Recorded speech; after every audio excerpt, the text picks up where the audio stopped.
Mateo capítulo 16, versículo 18 dice así: leo en nombre del Padre, del Hijo y del Espíritu Santo. Yo también te digo que tú eres Pedro, y sobre esta roca edificaré mi iglesia, y las puertas del Hades, es decir, los poderes de la muerte, no prevalecerán contra ella. Amén. El Señor añada bendición a su palabra. Cierto hombre dijo en una oportunidad: la razón por la cual la iglesia tiene poca influencia sobre el mundo es porque el mundo tiene mucha influencia sobre la iglesia. Nada más y nada menos que conocido como el predicador, el príncipe de los predicadores, Charles Spurgeon, un hombre que escribió más de 1700 predicaciones y predicó en toda su vida, dijo esta palabra tan sabia: una de las razones por la cual la iglesia tiene tan poca influencia sobre el mundo es porque se ha ido permitiendo que el mundo haya comenzado a generar muchas cosas dentro de la iglesia. Y en estos tiempos que estamos viviendo, quizás sea muy, podríamos decir, visible, o se puedan percibir muchas cosas que dicen: pero eso lo hace un cristiano. En los grupos lo hemos hablado: pastor, ¿será que eso lo tiene que hacer un cristiano? Y yo digo: no debe hacer un cristiano, aunque hay cristianos que lo han hecho. Y vemos prácticas y cosas que hacen personas que este no parece evangélico, o ese no sé qué iglesia asistirá, porque hay prácticas y hay cosas que están haciendo que van en contra de lo que conocemos o entendemos sobre la palabra de Dios. Entonces se ha ido a través de los años abriendo tantas brechas que se ha permitido que el enemigo comience a sitiar dentro de la iglesia ciertas áreas, ciertos lugares que terminan afectando el avance de la iglesia, y se va deteriorando el evangelio. Y quiero contarles una experiencia, creo que no sé si lo mencioné la semana pasada, pero quiero mencionarles hoy. Y es que yo fui al centro, el Club Gallego, a pedir el espacio. Yo dije: voy a ir en el nombre de Jesús, con la gracia de Dios, voy a ir. Y cuando estaba allá, efectivamente hablé con un señor que se llama Miguel. Él estaba cargado de la tasca y el otro se estaba encargado de la parte del restaurante. Y él me dice: bueno, déjame hablar con el del restaurante. Por mi parte, a las 6 ya estamos libres, así que no habría ningún problema. Y yo estaba contento. Aquí me estaban esperando para sacar la silla porque la íbamos a llevar para la casa de la hermana Mirla. Y yo le digo a mi esposa: dile que se espere porque al parecer me van a prestar el lugar. Dios lo está volviendo a hacer. Y bueno, yo estoy esperando allí.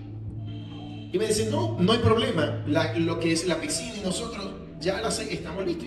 Solamente tienes que hablar con el del espacio, que ya es con el que está allá arriba, el encargado, y listo. Yo: bueno, excelente, gloria a Dios, aleluya. Casi que salto. Menos mal que no salté por lo siguiente. Cuando hablo con el Señor, le digo: hola amigo, mucho gusto, mi nombre es Ronnie Pérez, soy pastor, con bastante orgullo y alegría. Le digo: soy pastor, estamos fundando una iglesia por acá en la Rotaria, y ya tenemos tiempo. El lugar donde realizamos nuestras actividades es en las instalaciones del Colegio Miguel de Cervantes, en la siguiente calle. Ok, sí, pero debido a que es un centro de votación, no podemos realizar culto este domingo. Y quería ver la posibilidad de que usted nos pudiera prestar sus instalaciones para nosotros realizar nuestro culto este día domingo, ya que por acá no hay otro lugar que podamos ubicar con un espacio. El hombre viene y me dice: pero ustedes son evangélicos. Sí, cónchale, pero la piscina y las cosas que están allá abajo de la tasca va a interrumpirles mucho el culto y no es correcto porque eso dura hasta tarde. No, pero es que ya me dieron razón y me dijeron que está libre, que ya no hay inconveniente. Y el Señor me dice: bueno, tú sabes que una oportunidad le dimos, le dejamos para que unos cristianos hicieran culto y nos hicieron las cosas totalmente contrarias.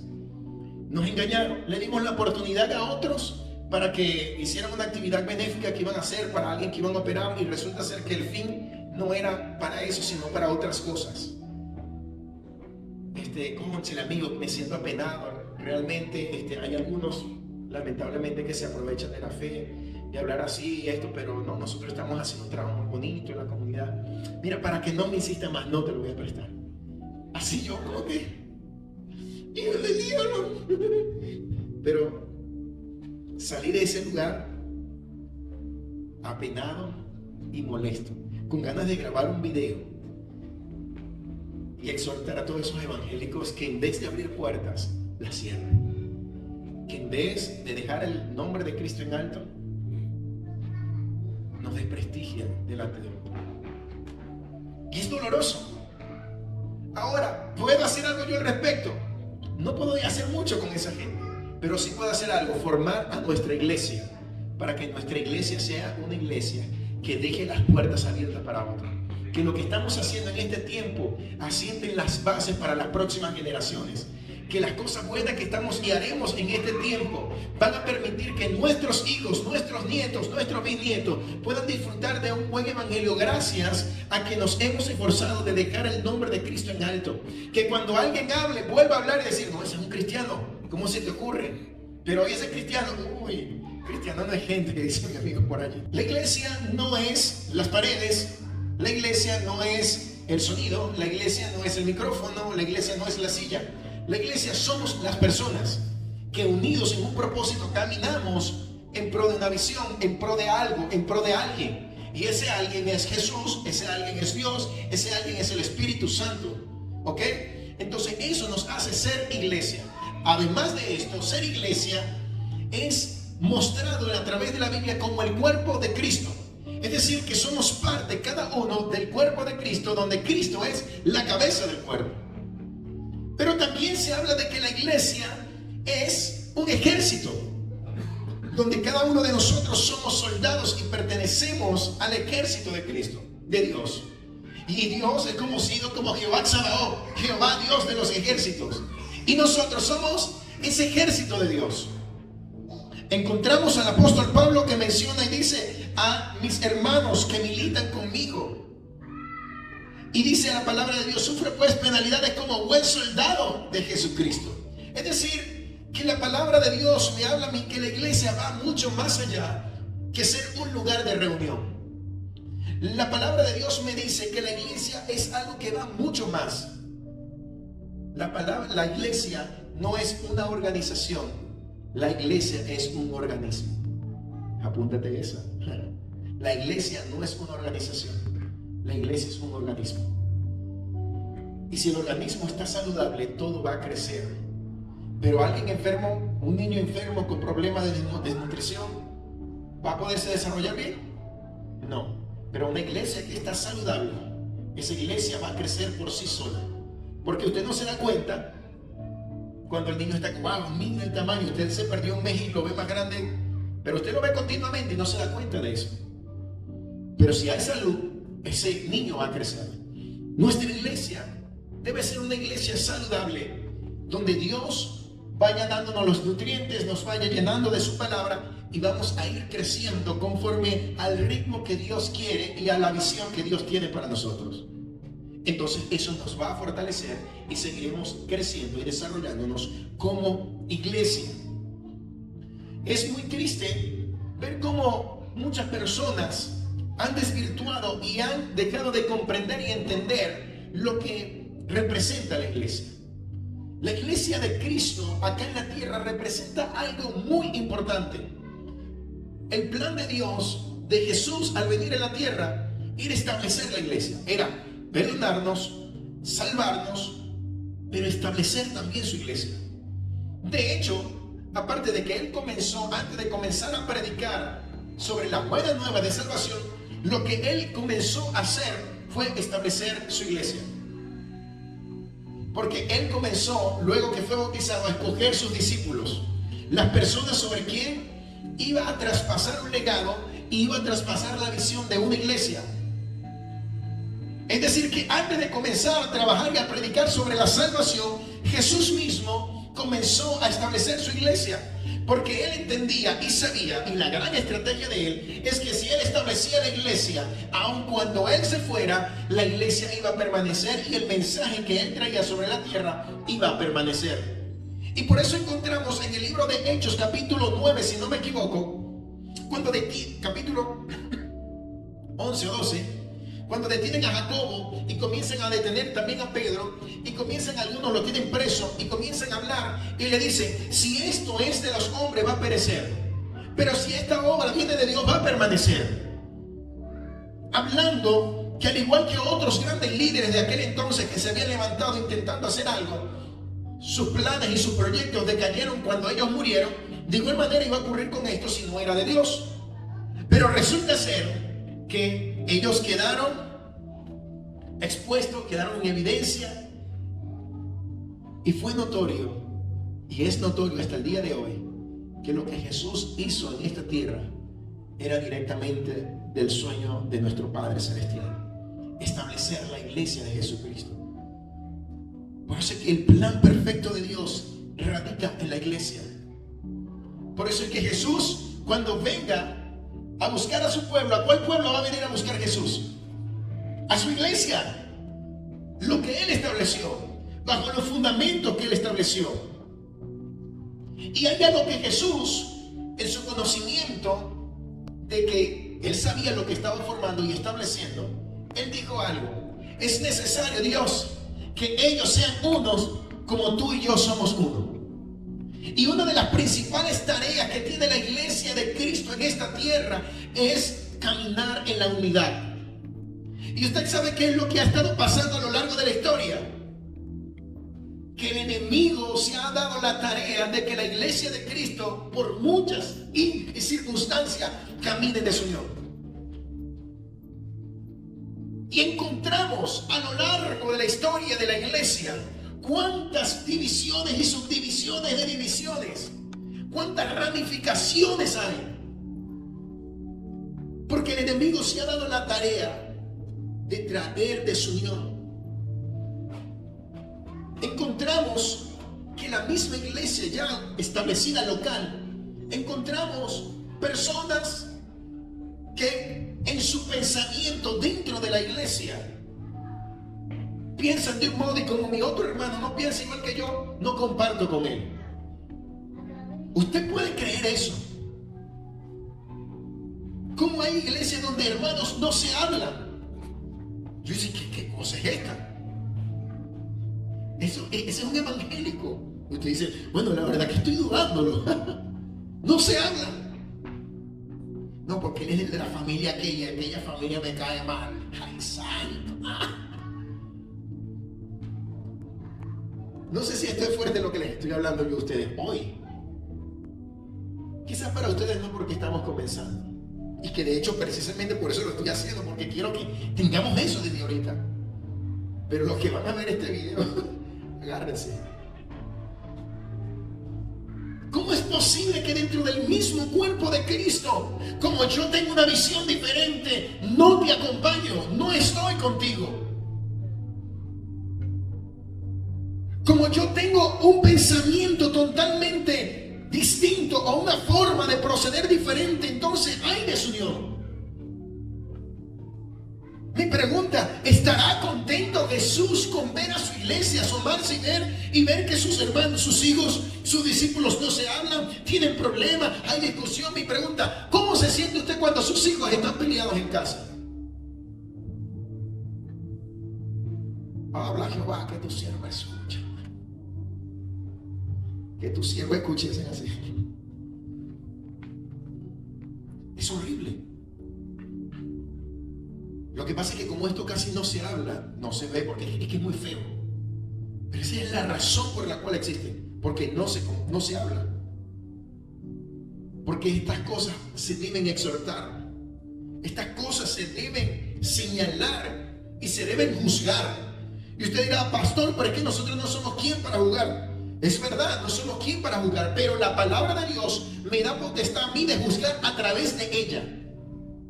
Dice, ¿cómo así? Bueno, la misma Biblia dice que nosotros podemos probar a los profetas, que podemos cuestionar, que podemos juzgar. ¿Y qué es juzgar? Es poder tener un conocimiento de lo que esa persona dice o ante otra cosa que está establecida.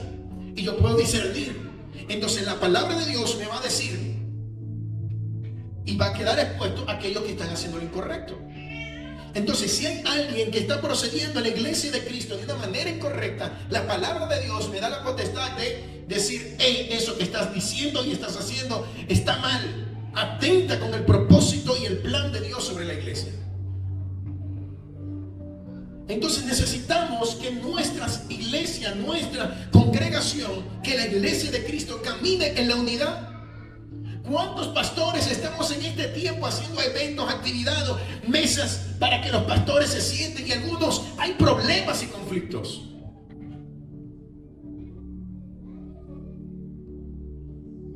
Y es allí donde el enemigo toma ventaja, porque el mismo Señor Jesús lo dijo: un reino dividido no va a poder prevalecer, y Satanás lo sabe. Entonces, ¿qué hace él? Trata la manera de dividir. Una cosa es la uniformidad y otra cosa es la unidad. Y muchas personas tienen un concepto de que todos tenemos que ser iguales, pero ser iguales significa estar en uniformidad. Vestirnos iguales, andar iguales, con el color igual, todo igual. Uniformidad. Dios no nos está llamando a nosotros para ser uniformes. Dios nos está llamando para que caminemos en unidad. Porque no tendría sentido lo que Él dijo: Padre, que ellos sean uno como tú y yo somos uno. Y claro, y hay otra explicación teológica. Jesús, aunque era Dios, Jesús estaba allí obrando con las características del Hijo, que eran diferentes a las que el Padre tenía que efectuar en ese momento. ¿Qué está diciendo? Mis discípulos, uno es pescador, otro es cobrador de impuestos. Ellos sean uno como tú y yo somos uno. ¿Qué está diciendo? No estoy llamando que todos deben ser publicanos, que todos deben ser pescadores. No, te estoy diciendo que debe haber una razón por la cual ellos se mantengan anclados a lo que yo también estoy anclado. ¿Y sabes qué es lo que nos mantiene unidos? Nuestro Señor Jesús, el Espíritu Santo de Dios. Porque el Espíritu Santo que mora en tu vida es el mismo Espíritu Santo que mora en los hermanos de otras iglesias. Es el mismo Espíritu Santo de los hermanos que se congregan en Europa, que se congregan en Norteamérica, que se congregan en la parte más sur de aquí de Latinoamérica. Es el mismo Espíritu Santo y nos une su Espíritu. ¿Y por qué nos une su Espíritu? Porque hay un cuerpo, y ese único cuerpo es la iglesia de Cristo. Y Dios nos está llamando a que caminemos en unidad. Ahora, ¿por qué es tan importante caminar en unidad? Porque cuando el enemigo, dice la palabra, que anda como león rugiente buscando a quien devorar, él no va a atacar cuando están todos unidos, ni va a atacar al que está en medio del grupo. Él va a atacar al que se ha alejado del grupo. Él va a atacar al que está aislado, al que no está unido. Es presa fácil. A ese ataca el león, porque él va a atacar bien la manada y él comienza a perseguir por el que se quede atrás. El que no anda unido, el que no anda en Satanás lo toma. Por eso es que cuando hay aflicción en la iglesia, cuando hay problemas, lo que le decimos: hermano, no dejes de congregarte, no dejes de hablar con nosotros, no dejes de comunicarte, porque si tú te aíslas, eres presa fácil de que el enemigo te llegue y te atrape. Y comienza el enemigo a ministrarte: no te visitan, estás solo aquí, no tienes comida y entras en depresión, en ansiedad. Es mejor que te quites la vida, mejor ve para otra iglesia. Fuiste a otra iglesia y el enemigo allí sigue: mira, aquí sí te tratan bien, no como en la otra. Entonces va con un corazón contaminado a otro lugar. Y el enemigo se ha encargado de devorarte. Dios quiere que caminemos unidos como iglesia. Dios quiere que tú camines en unidad. Y debemos ser promotores de la unidad de la iglesia de Cristo. Y algo que les he enseñado y lo he dicho repetidamente, que nuestra visión como iglesia no es mejor que la visión de otra iglesia, ni la de otra iglesia es mejor que la mía. Porque decir eso es decir que Dios se está equivocando, porque las visiones son de Dios. Lamentablemente hay personas que no piensan del mismo modo que nosotros, pero no podemos hacer nada con aquellos. Pero nosotros caminaremos respetando la visión de otras iglesias y esforzándonos por la visión que Dios ha colocado en nosotros, porque es lo que Dios quiere. Amén. ¿Cuántos consideran que la unidad es vital e importante dentro de la iglesia de Cristo? Amén. Consideramos que es súper importante. ¿Usted sabe cómo se apaga una fogata? no es echándole agua de sopetón. La técnica más fácil es comenzar a separar los troncos, ¿verdad? Los palos que hay allí. Y luego se apagan. Satanás siempre va a buscar la manera de comenzar a sacar gente para tratar de apagar el fuego de Dios en la iglesia. Pero mientras nosotros nos mantengamos unidos, el ardor y el fuego del Espíritu Santo nos va a mantener allí. Y por más que el enemigo quiera hacernos daño, no podrá hacernos daño porque estamos unidos. Caminemos en la unidad del Señor. Hay otra cosa que Jesús dijo. Jesús dijo: ¿saben algo? Aparte de que ustedes caminen en unidad, yo necesito que ustedes marquen la diferencia. Yo necesito que cuando te vean a ti, vean el cambio con respecto a otra persona. Que nos parezcamos más a Jesús. ¿Sabes qué pasó cuando Pedro estaba allí asomándose cuando llevaban al Sanedrín a Jesús? Uno de los que estaban allí le decía: oye, pero tú no andabas con él. Pero es que tú hablas como él. Porque se veía y se notaba la diferencia. Nosotros como hijos de Dios debemos marcar la diferencia como cristianos. Que las personas digan: oye, tú eres cristiano. No sé, pero hay algo en ti que no sé qué es. Esta belleza me la da el Espíritu Santo. Así pelucado y todo. Eso lo hace el Señor. Necesitamos marcar la diferencia. Que cuando coloquen a Jesse Kenderman, no sé si y lo coloquen a usted, dicen: oye, pero mira cómo está este hombre, es distinto. Y si le preguntas si es motopiloto, no, aquí tú no eres motopiloto, se te nota que no lo eres. No tengo nada en contra de los motopilotos. Sí, tengo.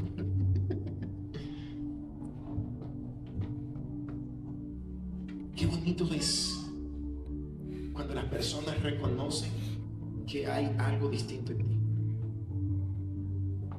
¿Y saben qué es más hermoso? Que aún dentro del mismo cuerpo de Cristo marcamos diferencia. Porque aunque somos hijos de Dios todos, nuestra búsqueda y nuestra dedicación es una carrera donde alguien va a ir más adelante o más atrasado, pero va a ser de acuerdo al ritmo que esa persona quiere ir. Todos somos hijos de Dios, todos estamos en la carrera, pero cada quien dispone cómo va a correr en esta carrera. Y ahí es donde decimos: ay, que Dios tiene favoritos. No, Dios tiene gente más cercana. Dios tiene gente que se dedica más. Como le explicaba el otro día, no es lo mismo que alguien predique una predicación repitiendo algo que escuchó de YouTube, porque a aquel le funcionó bien. Oye, no, que ese varón mira como Dios. Claro, pero el Dios lo usa así porque se mete varias horas de oración, varios días. No puedes que tú pretender predicar con la unción de otro. Y Dios le revela lo que le revela por lo que se esfuerza buscando en la presencia de Dios. De igual manera va a ocurrir en ti en la medida que tú te esfuerzas buscando ante la presencia de Dios. Entonces eso va a marcar la diferencia aún dentro del mismo evangelio. Porque hay personas que llegan a ser pastores de pastores porque se han esforzado y han llegado a un nivel más allá y han estudiado más, se han esforzado más y han desarrollado una sabiduría de parte de Dios y una pasión para ayudar a otros pastores.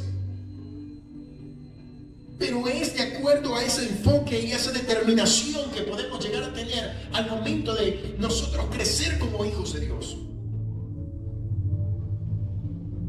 Necesitas marcar la diferencia. ¿Y cómo puedes tú marcar la diferencia? Marcas la diferencia en tu boca, en tu palabra, en lo que tú pronuncias. En tu forma de hablar, las personas reconocen lo que hay. Usted reconoce una persona letrada de una que no. ¿Por qué? Por lo que habla. Usted puede percibir de una persona el conocimiento y el estudio por lo que habla. Usted puede reconocer que una persona te está hablando de algo que es una información que maneja por lo que dice. Porque no todos sabemos de todo. Pero si tú le hablas a esa persona de algo que es su especialidad, su lenguaje va a ser diferente al tuyo. Porque esa es su especialidad. Que cuando las personas te escuchen hablar digan: oye, este es un cristiano. Mira la forma que habla. Cuando llegamos a un lugar nosotros, buenos días, Dios les bendiga. Llegó el aleluya. Hay una palabra, y no es que lo hacemos porque sí queremos llamar la atención, no, es nuestro lenguaje. ¿Y sabes qué pasa? Que muchas veces, por el mismo proceso de que dejamos que la iglesia, el mundo comience a tomar control de muchas cosas en la iglesia. Recuerdo yo que un momento un amigo pastor, estamos en la universidad y le decimos, cuando prediques no digas la palabra pecado, di maldad. Ay, ¿por qué? No, para que no lo escuchen feo y se asusten y se ahuyenten. Porque el pecado es pecado, hermano, hay que llamarlo como es. Y discrepábamos en eso. Porque el que va a creer a Cristo tiene que saber lo que se tiene que preparar y en lo que tiene que estar dispuesto. Jesús no engañó a nadie. Jesús le dijo, las olas tienen guarida y tienen donde dormir, pero yo no tengo donde dormir. Así que si quieres seguirme, tienes que saber que vas a sufrir en el camino conmigo. ¿Estás dispuesto? Sí, estoy dispuesto. Listo. Van a haber momentos de gloria, vas a haber momentos donde verás milagros y señales, pero habrá momentos donde no tendremos que comer. ¿Estás dispuesto a eso? Amén, sígueme. Jesús no le dijo a todos, eso no es sensible. Él le habló. Entonces nuestro lenguaje no puede estar dominado y sugestionado a lo que la sociedad nos diga. Si yo quiero decir Dios te bendiga, bien, suéltale en Dios te bendiga. Gloria a Dios. Si tú quieres hablar, pronunciar algo, hablarle a alguien, que salga. ¿Por qué? Porque nuestra ciudadanía es del reino de los cielos. Oye, pero es que tú pareces muy fanático. No se trata de fanatismo. Se trata de que hay una cultura celestial a la cual yo pertenezco. Y eso va a llamar la diferencia. Va a marcar la diferencia y va a llamar la atención. Que las personas, en el modo de tú hablar y de tú proyectar y explicar el evangelio, y la gente diga, wow, de verdad que es diferente. ¿Cómo presentas el evangelio? Eso va a llamar la atención. Debemos llamar y marcar diferencia en nuestra vestimenta, en nuestra forma de presentarnos como hijos de Dios, en tener pudor, en tener respeto ante el templo, que es este cuerpo, es el templo del Espíritu Santo, y mostrarlos ante las personas. Porque la persona le llama la atención cuando un evangelio es evangélica, porque va con una falda, ¿verdad? Eso no significa que una persona que no tenga falda no sea cristiano. Pero a lo que quiero ir, hay una cultura, hay algo establecido que las personas lo perciben, que las personas se dan cuenta de eso. Y no te estoy diciendo que te venga el próximo domingo en falda. Te estoy diciendo que tú como hijo, hija de Dios, también en tu modo de vestir, habla de lo que eres tú ante Dios. Y, oye, pastor, el pastor iba muy bien, se echó a perder, tocó ese tema. Simplemente te estoy hablando de que hay cosas que marcan la diferencia. Ok, está bien. Se lo voy a poner así. Usted no ve, no quiere decir que ande con esa falda que sea súper evangélico o súper evangélica. Es verdad. Pero esa hermana que pasó ese día, que ese día pasó en falda, el siguiente día se fue con unos cacheteros, ¿cómo es que se llama eso? Lo que son ahorita como una faldita y una cuestión que se llama faldín. ¿Cómo se llama eso? Mujeres, ayúdenme. Faldachor, no falda. ¿Cómo se llama? Eso debe tener un nombre chulito. Faldachor. Se llama así tan hechonas que sale. Y se llama faldachor. Ese nombre lo invento yo también. Porque es una falda con un short, faldachor. ¡Wow! Náhuatl, ¿a quién se le ocurrió tan tremendo nombre? Bueno, pero usted ve, la hermana pasó con su falda, ¿verdad? O sea, ¡aleluya! Pero usted la ve al día siguiente. Y eso no es evangélica. ¿No? Pero si la vestimenta no tiene nada que ver, porque al día siguiente reacciona de otro modo. ¡Aleluya! Santo. Entonces quiere decir que si hay algo que implica. ¿Sí me entiendes? Un día esa es evangélica, anda con la falda así, pero cree que a lo mejor tiene la lengua más larga que esa falda. Ay, Dios. Entonces, tengo la lengua más larga que esa falda, me voy en falda chorra el día siguiente. La lengua le queda cortita. Usted se da cuenta, ahora sí me entiende el punto de lo que estoy explicando. Que no se trata de eso, se trata de hacer las cosas mostrando a quien representa. La palabra de Dios dice que somos embajadores del reino de Dios. Si yo, para presentarme a defender una tesis, me debo presentar de una manera correcta, ¿cierto? Acorde a lo que voy a hacer, porque hay una ética, creo que hay unos parámetros establecidos en tu presencia. Pero para yo hablar con otros hermanos, para yo hablar con otros pastores, me voy como un loco. O me presento de una manera incorrecta. Pero si yo soy representante de Dios, entonces estoy sujetando a que las cosas del mundo son más valiosas que las cosas que yo pueda hacer para Dios. Si le doy valor a cosas en el mundo, ¿cuánto más tengo que darle valor a lo que es eterno y es celestial? Amén. Todo tiene su lugar, su momento, por supuesto. Pero voy a dejarlo hasta allí. Hay algo que también el Señor Jesús dijo. ¿Saben qué? En el mundo tendrán aflicciones, pero confía que yo he vencido el mundo. El Señor Jesús nos dijo, en mi iglesia las cosas no van a ser fáciles. La iglesia de Cristo no es un lugar de confort. La iglesia de Cristo no es un lugar para nosotros sentirnos chuki-buki. Oye, me siento pero calidad. Gloria a Dios, qué bueno. Porque podríamos tener butaca, tener las cosas cómodas para que las personas que vengan se sientan bien. Pero si eso no estuviera, si nos tocara como los hermanos de Asia que cuentan en el libro Radical, el escritor habla y hace mención de una iglesia en Asia donde tienen que pasar 2 montañas. Tienen que caminar y hay un espacio en la selva donde ellos tienen que colocarse una venda y le dice, cuando vayas caminando vas a escuchar los pasos de otras personas, no te asustes que son otros como tú. ¿Por qué les vendaban? Porque ellos no podían reconocer el lugar, porque si los llegaban a detener y le decían que los llevara para el lugar donde se encontraban los otros, ellos no iban a poder decirle y simplemente o lo mataban a él y listo, pero no mataban al resto. Era para el cuidado de los demás, por eso no debían saber cuál era el camino. Cuando llegaban al sitio, llegaba una especie de jeep, los montaban y los movían hasta el lugar donde era la iglesia. La iglesia era una especie de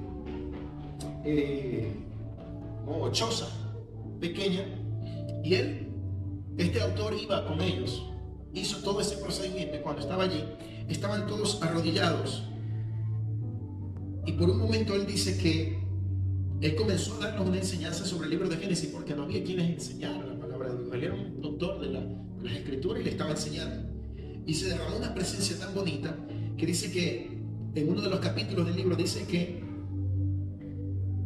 una laguna en medio de la choza. O sea, las lágrimas de las personas que estaban allí adorando a Dios hicieron como una especie de charco en el lugar. Ellos adorando al Señor, sin lujos, sin comodidades. Al tiempo volvió a Estados Unidos y le entregaron una iglesia grande con un amplio estacionamiento, porque en Estados Unidos una iglesia sin estacionamiento no sirve, porque todo el mundo va en carro. Es más, el estacionamiento debe ser más grande que el espacio del auditorio. Y estaban ellos ahí y él decía, ¿qué pasaría si quitamos todas las butacas? Seguirían congregándose.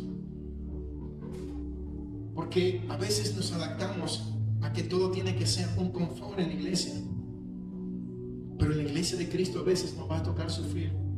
Y lo comprobamos en la cuarentena. Lo comprobamos cuando el COVID, que no se podía ir a un templo, no se podía ir a un lugar. ¿Cuántos desertaron del evangelio? Muchos.